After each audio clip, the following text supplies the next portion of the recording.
Hello, welcome back to my channel. Um, this is video, as the thumbnail probably says, it's again about atheism. I've done several of these, and I'm always it makes an impression on me what the responses are. Um, so I'm going to do another one. Um, I look at the responses, and this one, of course, is like no others. I'm Let me just read some of the responses, okay? The title of my video was "Atheists, You Have a Problem."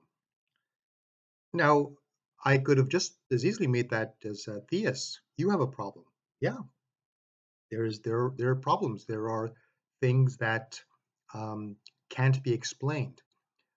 When someone says, for me to prove that, or they don't believe in God because they haven't seen proof, you know, I thought that we had gotten beyond that. I know that I have, and a lot of very thoughtful atheists have. We can't prove God exists, and the burden of proof is on the one that makes the claim. Um, what do we have are arguments, and we have evidence that might take us in a certain direction that would buttress the belief in God, and that's just the existence of God. Later on, figuring out that God is a good God, being that that He revealed Himself to the Jews and so on. All of that's way down the line. Just belief in God. Um, there's no way to prove it or disprove it. But of course, like I said, the burden of proof is on the one that's making the claim. and I've run several videos, and in the last one, I actually read the definition of atheism that atheists keep telling me is the right definition. And I was like, yeah, sure, I'll bring it up. I'll say it exactly what it is. And I mentioned the last one. It's about is atheism is lack of belief. And that's and then I get these videos, these I'm sorry, comments. I'll start reading some of them. Wow, this is a mess. First, you don't understand atheism, and then he goes on. And second, you don't understand the argument you're trying to refute. I read it from your definition, and then of course I also added the other definitions with which other atheists hold. So this is yours. Your beef is with the other atheists, not with me. Then some of them are actually very thoughtful. There's one here that oh, well, here's another one that's kind of, as an atheist, I have no problem. The only problem I have is theists tell me that I do have a problem. You have a problem. I mean, there's, and this comes to, when someone says I'm an atheist because I have lack of belief, that's fine. Once you've made the claim that God does not exist, and that's not what that's saying, right? Lack of belief is one thing. An atheist will start there, but a lot of atheists will say, no.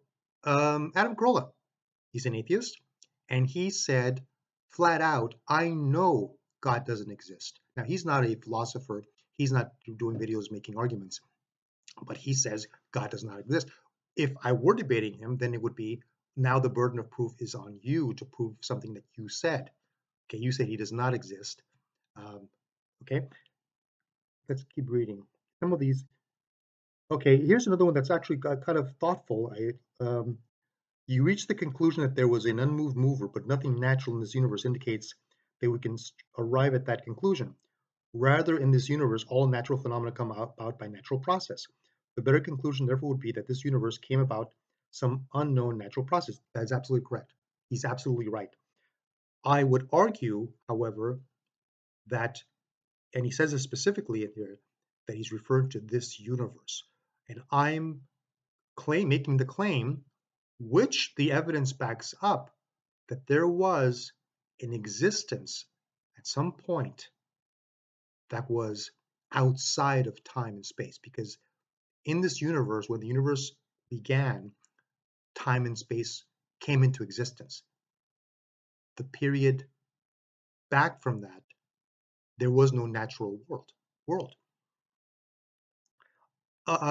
Something you guys, I see other atheists that completely understand that, and they'll debate it.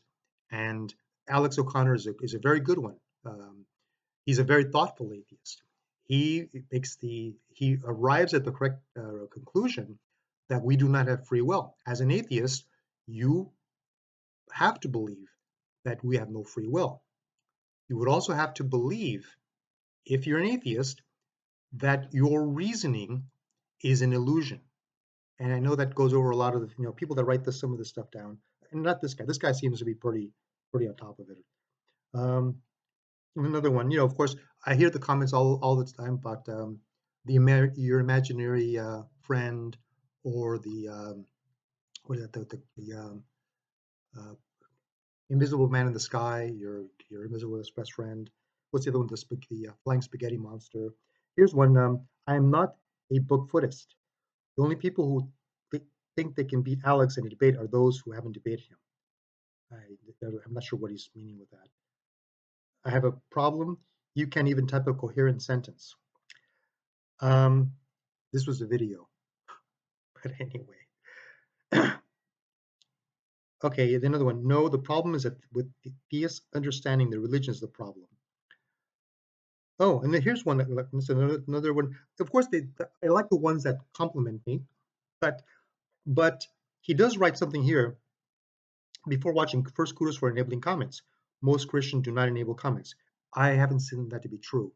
All the Christian debaters on atheism and religion, I've seen all their comments on there. But then he does go on, and I appreciate this. Most Christians do not enable comments because they do not want people correcting their flawed reasoning. So good on you for that. Second, I predict you're going to tell me what I think. Well, something. I'm not telling you what you think. You're telling. I'm just regurgitating what you guys have wrote that you think. The definition of atheism, according to atheists, is lack of belief. Someone who has lack of belief in a god or deities. If that's not you, then there are several other definitions. Um, which god? Question mark. Okay, here's another one. This is another one that in your video you say flat out that there's no evidence that God exists. All we have is arguments. Fine. I'm in 100% agreement with you. There are many conjectures presented to us that we can disregard without evidence. Then he talks about unicorn, and but um, these are questions that all of us wrestle with. There are fair arguments for atheism. There are fair challenges for atheism, and I'm just thinking about, does God exist or not? Putting aside God is good and all the other things. Um, a lot of some of these commenters seem to be lost in that. Um,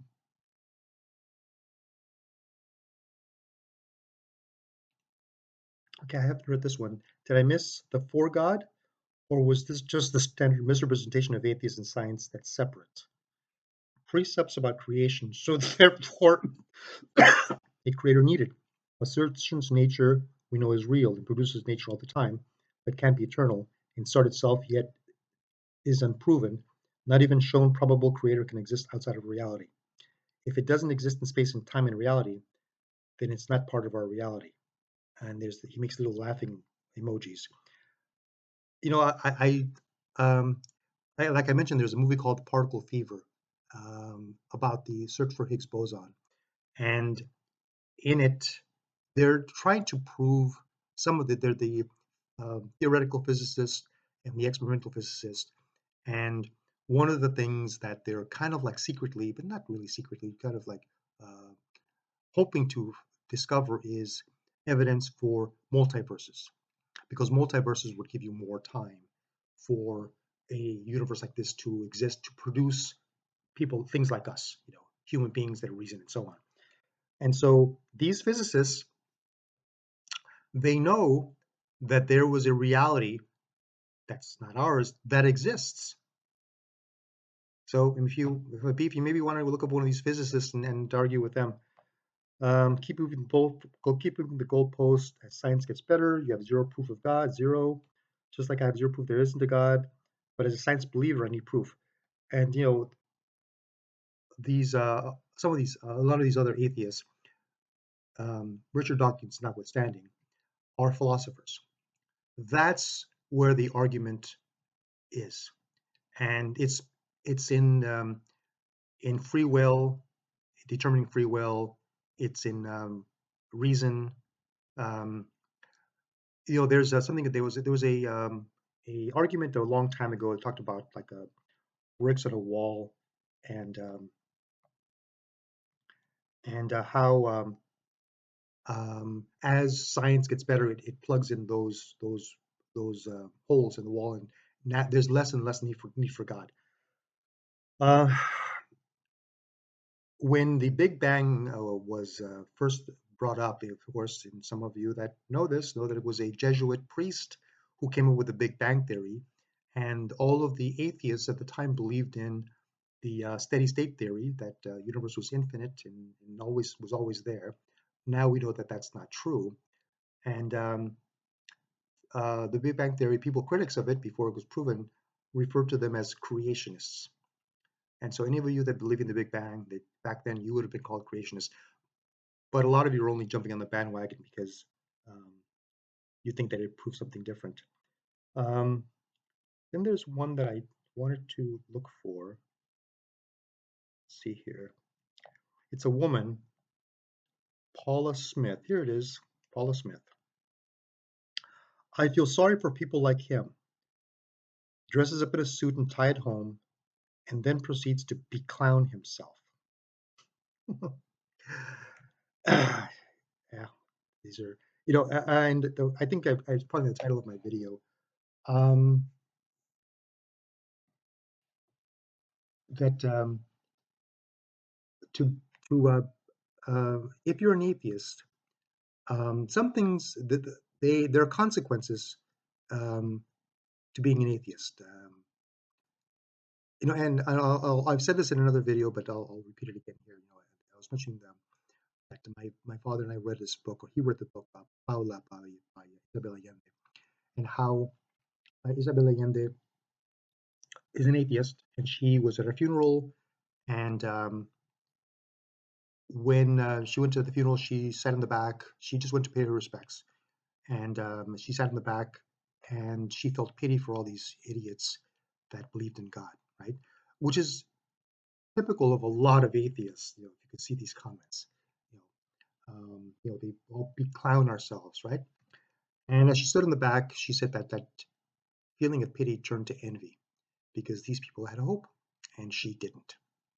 And if you can make the arguments, in fact, very interesting. I read this. I was watching Alex O'Connor, and one point he mentioned how he would like to be a Christian, but he can't because intellectually that would be dishonest. He knows, or he doesn't say that he knows, but the arguments uh, don't don't back that up, and so he's not. He's an atheist. Um, he brings up Richard Dawkins. Richard Dawkins is a scientist. Um, and in fact, I think he's a biologist. So he's not a physicist. I think he's a biologist. In fact, let me look that up real quickly because that would be important. Um, Richard Dawkins, evolutionary biologist and zoologist. Okay, so he makes an argument from a different place, and his argument, like some of these other that are on here, is that science is pretty much disproven that God exists, and those of us that have researched this for many years, and philosophers and atheists that argue online, most of them, they're philosophers. They're not scientists for the most part. Richard Dawkins is one, but and he makes the arguments from that perspective, but that's not the perspective that most make it from, and for the reasons that I've stated. Um, Being an atheist is very difficult. Um, like I said, if you think things through, the logical conclusion that you will have to reach is that you have no free will. Don't take it up with me. I mean, I know that's what you need to do it. Take it up with your the four horsemen of atheism. They will all tell you that free will is not real, and reason is an illusion. And that's what it is to be an atheist. I happen not to believe that, and so I don't. That's not a challenge for me. That's not a problem for me. I believe in free will. I believe in reason, but God has to be believed before that. And I don't believe it because I don't believe that God exists because it would make these other things happen. Going back, I've made my arguments for the existence of God. Like I said, and I have no proof. All I have is arguments. But the arguments satisfy me, and so I will live my life as if God exists. The other challenges with the goodness of God and so on are different things, and maybe I'll make another video about those. I probably will. Anyway, this has been a long video, longer than I thought. I wanted to bring up this also, Pascal's wager, and um, this is not a proof for God. It's an argument for faith. And those of you that don't know it, well, here it is. This is the premise. Pascal argues that there are essential forces to make a wager about the existence of God, and as we cannot definitely prove or disprove it through reason or evidence. Okay? This is Pascal's. This is the premise. I'll say that last part again. As we cannot definitively prove or disprove it through reason or evidence. I hope that made sense to some of you. The potential outcomes, there are four scenarios. If God exists and you believe, you gain infinite happiness, eternal life in heaven. Now, this is the God of the Bible. This is the Judeo-Christian God, okay? But that's just a side note, but this would be faith for that God. Two, if God exists and you don't believe, you face infinite suffering, eternal damnation in hell. Three, if God exists and you believe, you experience some finite inconvenience, sacrificing certain pleasures and luxuries. And number four, if God doesn't exist and you don't believe, you have experienced some finite gain, living a life free from religious constraints. The conclusion, Pascal argues that a rational person should choose to believe in God as the potential gain, infinite happiness, is greater than the potential loss, finite inconveniences. And God, if God exists and the potential loss, infinite suffering of not believing is far greater than the potential gain, finite pleasures, if God doesn't exist. Okay. Then there are criticisms, and it what I mentioned, I said at the beginning, this argues for the God of the Bible, the God of Christians, right? But that's the wager. And for people that, you know, this is a lot of work, it's a lot of thought, a lot of reasoning, it's a lot of, a lot of the philosophers, particularly the Christian ones, but the atheists as well, refer back to Aristotelian arguments, uh, Thomas Aquinas. They refer back to these arguments. A lot of them are the same. They sit in a little bit different way, but they follow through pretty well. And like I said, they're philosophical. Um, the um, the benefits to believe in God is that when I live my life and someone close to me dies, I believe that I will see them again. I tell a story about years ago I lost a daughter, and I remember going on the net looking for things to find peace in, and I read a story of a woman who was an atheist, and her daughter died from the same condition that my daughter died from, and this woman was inconsolable, and she wrote, she says, I know I will never see her again, and so she lived a very tormented life, and I believe that I will see my daughter again. And so my life is actually at peace. If it's true, then it's great. If it's not true, I've enjoyed a life with peace in it. Um, Now, that would be an argument also for some of you atheists that seem very angry at some of these arguments. I wish that you would watch more atheists um, and watch more debates. I think that they would be edifying for everyone. Anyway, that's it. Thank you for watching my video, and thanks for clicking here. Please give me a thumbs up if you enjoyed it. If you didn't enjoy it, and write a comment. I'm sure that a lot of you will. Subscribe so you get the next video, and leave a comment. Thank you so much.